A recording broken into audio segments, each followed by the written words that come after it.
In many ways, our healthcare system performs very well. The Commonwealth Fund report card gave our state very good grades on access, health status, and prevention.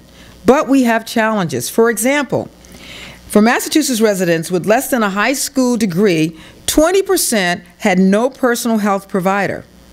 15% could not see a doctor due to cost. Average wait time for internal medicine appointments in 2009 was 50 days.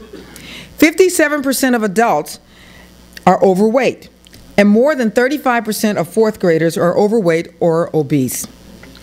We also understand that we can find savings within the system by improving quality. For example, if we eliminate preventable ED visits, we could save almost $400 million. Because a third of ED visits actually occur between 9 a.m. and 5 p.m. If we eliminate preventable hospitalization, we could save $582 million. And we can sharply reduce spending on hospitals on readmissions, because the #1 reason for readmissions is medical reason is congestive heart failure. So let us focus on quality with the same tenacity as everyone is focusing on cost. But physicians cannot practice Building 19 medicine with unrealistic assessment and business plan. We have to advocate for our physicians and payments with tenacity and determination. That being said, legislation is coming and we know it. And though we're working very hard to educate the leaders on Beacon Hill, we can't be certain about what the draft will look like.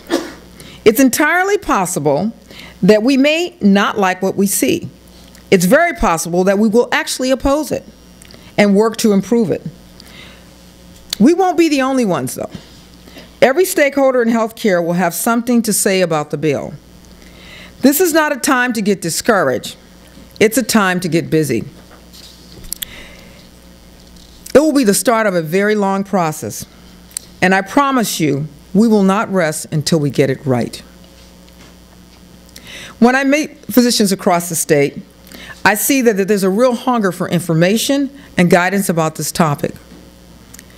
In the coming weeks and months, you'll see us coming around with white papers, op-eds. You'll see advertisements, commentaries, blog posts, emails, educational programs, videos, anything and everything you can think of. Here's the essence of what we're saying. For those of you who are ready to move forward, we will support you.